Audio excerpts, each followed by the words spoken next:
Alright guys, it is finally time to start the process of canning tomato sauce or spaghetti sauce. I've been gathering tomatoes out of my garden, weighing them, and of course washing them and taking the tops off and cutting them into quarters, and I put them in 5-pound bags because I needed 45 pounds to do this tomato sauce.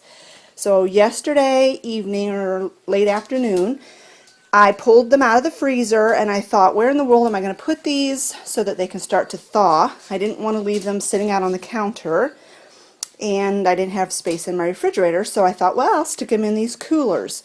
That way it will keep them cold, but they will start to defrost. And that's exactly what happened. They are still icy, but they're starting to get soft. And that's exactly what I wanted. So now what I'm going to do is I borrowed this roasting pan from my dad, and I'm going to put all the tomatoes in the roasting pan and put it on a low temperature so that they can start to completely thaw and start cooking. And this is going to be a long process making this tomato sauce, because once you get all the ingredients, it has to cook for so long, and then you have to run it through a food mill, and then you have to put it back in the cooker and let it cook until it's reduced by half, or until it's as thick as you want it, and then you start the canning process. So what I'm going to do is I'm going to get it to the point where it's to be canned, and then I'm going to let it cool down, put it in the refrigerator, and then tomorrow I'll heat it back up and I'll can it, because it's just going to, I don't have any idea how long it's going to take to cook down to the right consistency for me, and I don't want to be up till midnight tonight canning. So that's what I decided I'm going to do to make it less stressful. I'm just going to make it a 2-day process. And of course this will all be on one video, so it'll be time-lapsed for you. Alright, so I'm going to get them into the cooker, and when I get that done, I'll bring you back. Well, that is not all the tomatoes. I still have 4 bags left that will not fit in this cooker. So I think what I'm going to do is let this cook for a little bit, because these will cook down. And once they cook down some, I'll add another bag into this, and then the rest of them I'll probably have to do in a pot on the stove. I should have just divided this recipe in half. But the problem is they said that, you know, when it's all said and done, you only get like 7 pints of tomato sauce. And I didn't want to get out my canner for less than that. So that's what I decided to do. But we'll see. This is going to be an adventure. I've never done this before. Alright, so it's been a couple hours, and I was able to put 2 more bags in the roaster pan here. But I still had 2 bags left, and there's just absolutely no way I'm going to be able to fit it in here. So I just went ahead and put them in my big pot here on the stove. So once these all get cooked down a bit, we're going to run them through a food mill, and then we have to just let it cook down and cook down and cook down. But I will show you, I'll take you along for the whole process. So that's the update at this point. So while the tomatoes are cooking down, I'm going to go ahead and get started chopping the onions. You need 6 cups of diced onions. So I'm going to go ahead and use my handy dandy chopper here. This thing has been so nice to use for all this canning that I've been doing.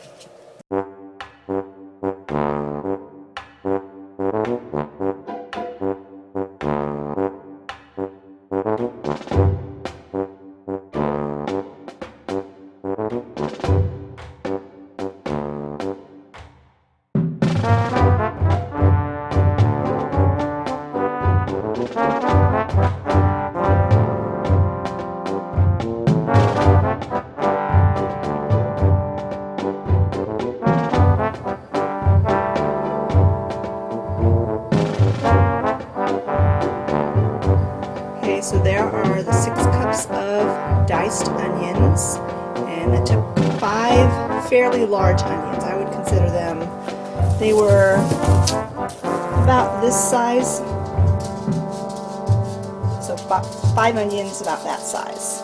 I got 6 cups. So now I'm supposed to saute this 6 cups of onions with 12 cloves of minced garlic in some olive oil. So I'm going to go ahead and get that going while the tomatoes are doing their thing. Into my large Dutch oven, I'm putting a 1/2 cup of olive oil, which is what the recipe calls for. That seems like a lot, but this is a lot of vegetables. So I'm going to go ahead and dump this pan's been heating for a little while, so I'm going to go ahead and dump my onions in.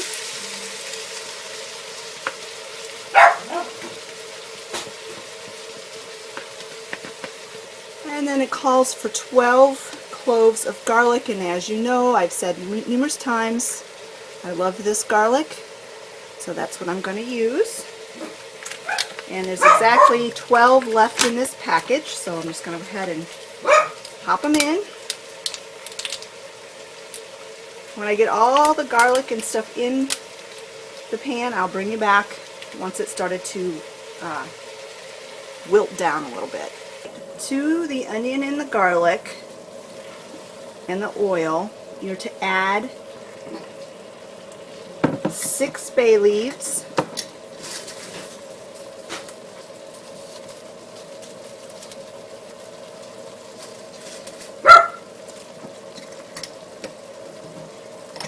2 tablespoons of oregano, and I just got this, I think I got it from Aldi.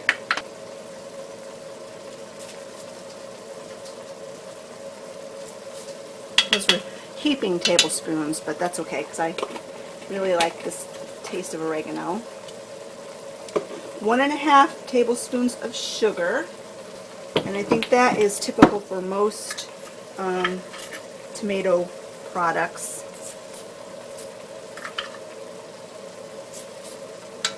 It kind of cuts the acid a little bit. And then 1 tablespoon of ground pepper. Now I have a pepper grinder, so I'm going to have to grind up a tablespoon of pepper. So I'm not going to keep you guys watching this while I do that. So I'll bring you back when I've got the pepper added to the pot. Alright, another ingredient. I turned the heat down on this because it was really cooking vigorously. So I put the pepper in there. I went a little bit less than a tablespoon of pepper because I want to add some crushed red pepper. This is optional. You do not have to add this, but I really love the flavor of red pepper. The recipe calls for 2 teaspoons. My family, however, does not appreciate red pepper the way I do, so I'm only going to put 1 teaspoon in.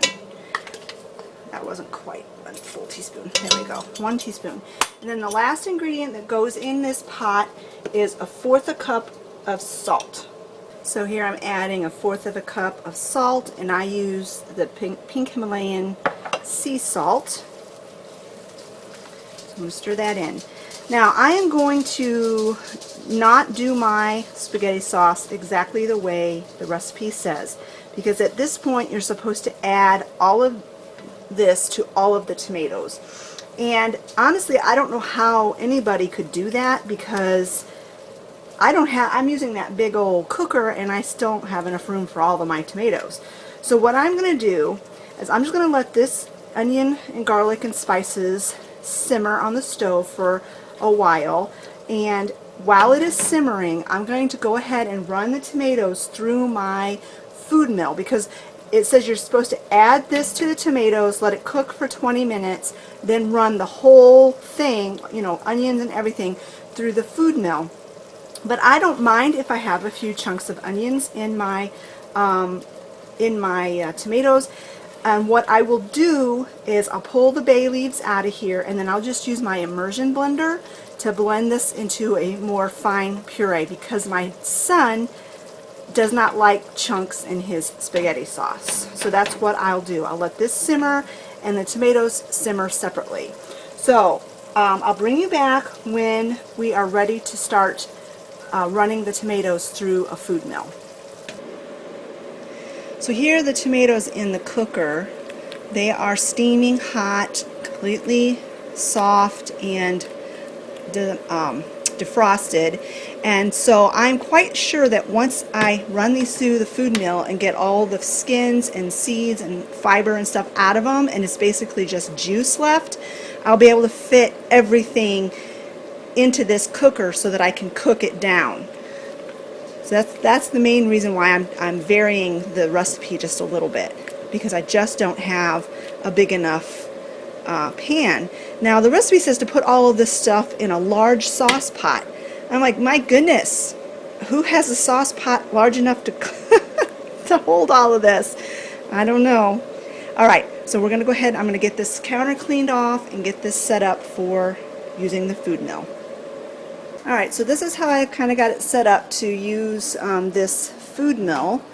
This was given to me by a really good friend of mine. It was, I think, her mother's, and I'm not really sure how old it is because I've looked at them online, and I think they even make new ones like this these days. But it's a really cool food mill, so I'll show you how that works. And so let's get started on this. Hopefully I don't burn myself. So I've got my big ladle from canning, my canning ladle. I'm just going to put it in there. So it's pretty full.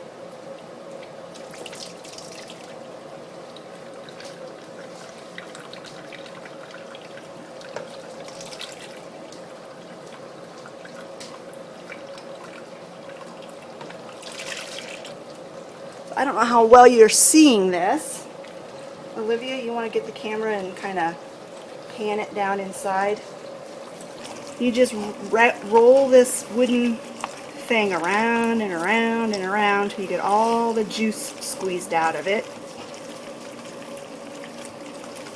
And I'm going to have the kids take turns with that because it's kind of hard on the arms. It's a good arm workout. Alright, when I get all of the tomatoes juiced, I'll bring you back and I'll show you how much sauce I got and how much pulp that the chickens are going to be enjoying. So Olivia is working on the grinder. She's taken her turn, and we found, both of us, even me, even though I'm about 4 inches taller than her, found that it was much easier to stand on a step stool because you were up above it and you weren't having to hold your shoulder in a weird position. So she's working on that. We've got it just about done. We got this pan emptied, and I put the juice, just the juice, back in it. This is the big roaster pan, and she's working on this small pan here. And so while she's going to finish that up, I'm going to come over here to the onions, and I'm going to pluck the bay leaves out and get my immersion blender and blend this up.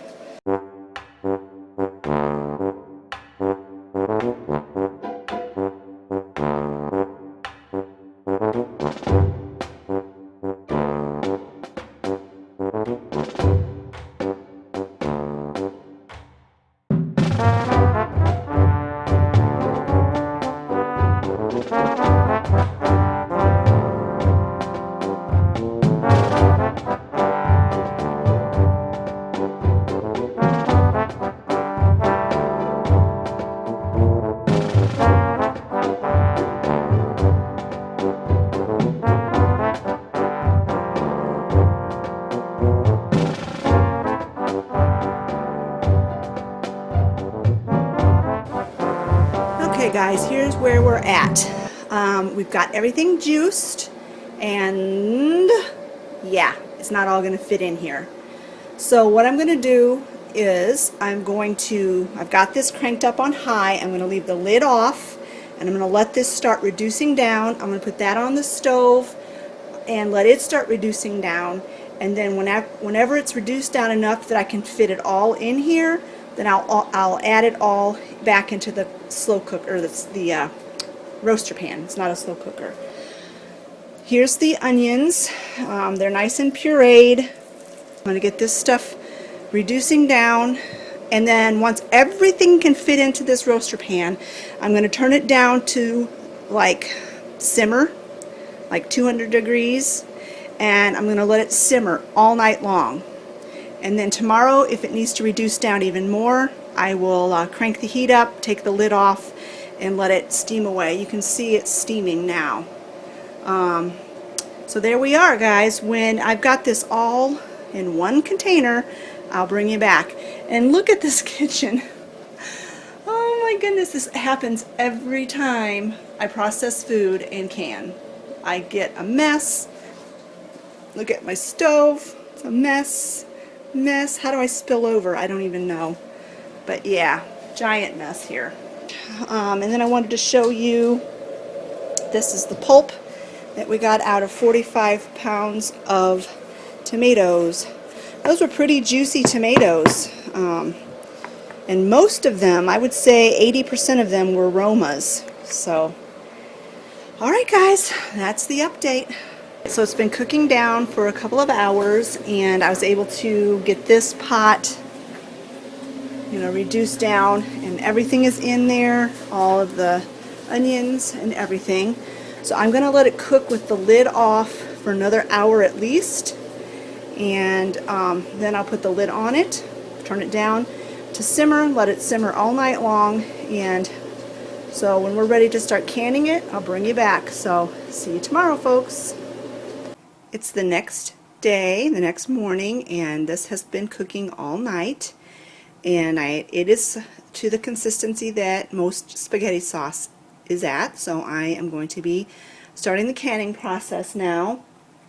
The recipe says that this will fill 7 quart jars, but I have a feeling it's going to fill more than that. So unfortunately my canner only holds 7 quart jars, so I have 7 jars in there now. They've been washed and rinsed well, and they're heating in the canner. And just to be on the safe side, I have 3 more quart jars that have been washed in this pot getting heated up, so that if I need to, I can run a second batch of jars. I don't think it'll be another full 7, so that's why I only have 3 extra. And in this pot I have my lids and rings getting hot. Once that comes to a simmer, then I will be ready to start the canning process. So let me get my camera set up so that you can see what's going on. And as soon as these come to a simmer, which they're getting close to being to that point, we'll get started. 2 hot jars here, and for this recipe you need to put a half a teaspoon of citric acid into each jar, because from what I've heard, the tomatoes these days are not acidic enough. They keep breeding them, or however you want to say it, breeding is not the right word, but producing them sweeter and sweeter, and so there's not enough not enough acid in them to keep them safe when you can. So you have to add a bit more acid to the jars. And for the quart-sized jars, you need half a teaspoon. And then you fill the jars to within a 1/2 inch head space. And oh yeah, this is really nice consistency. When I first got up this morning, I tasted it, and I thought it needed just a little bit more sugar, so I added a little more sugar, and I thought it needed a little more oregano, so I added a little more oregano. But that's all I did this morning, and then I took the lid off of the pot and I let it cook for another couple of hours.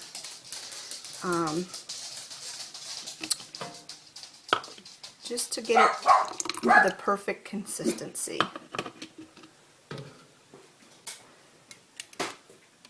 And I'm measuring, and that is a 1/2 inch headspace. Now, I don't know if you need to debubble really liquidy stuff like this.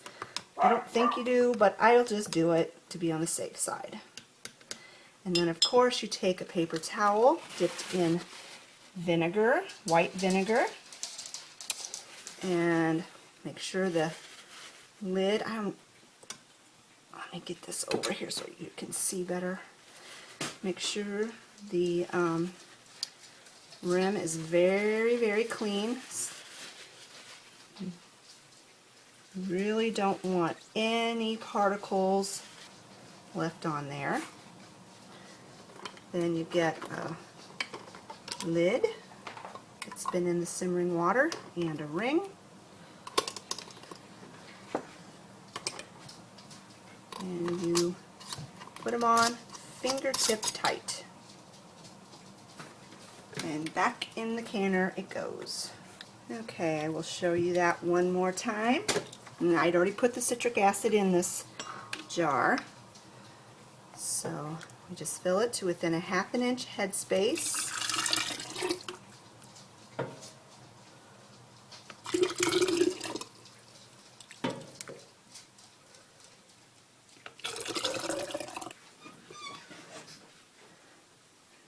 Debubble, and then wipe the rim. And I can tell right now I'm going to need a ton of paper towels for this project because I'm messy.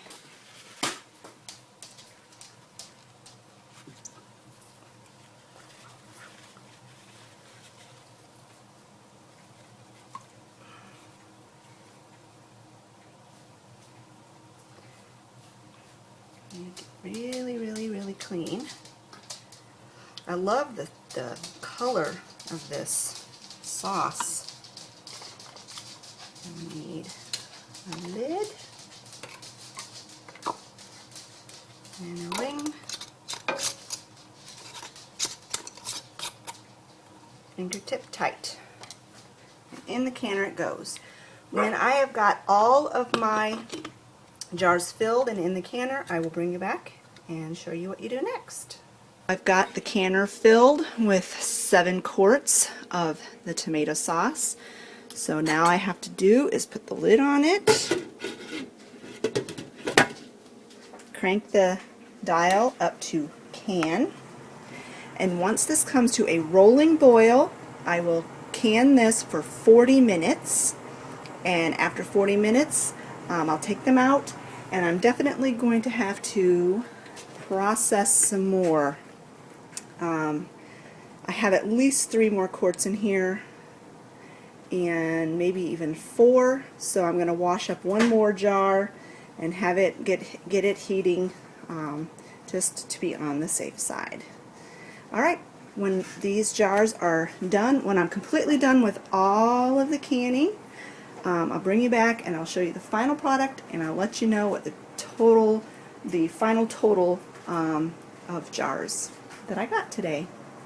Here's the final product. We got 10 full pints, and then this one was just shy of being full enough, so I went ahead and processed it, and as soon as it's cooled down, tomorrow when it's completely cooled down, I will just store that particular jar in the refrigerator, and we'll use it right away. We'll use it within a week or so, just to be on the safe side, because I wasn't able to fill it all the way full, and so I'm afraid there might be air in there that shouldn't be.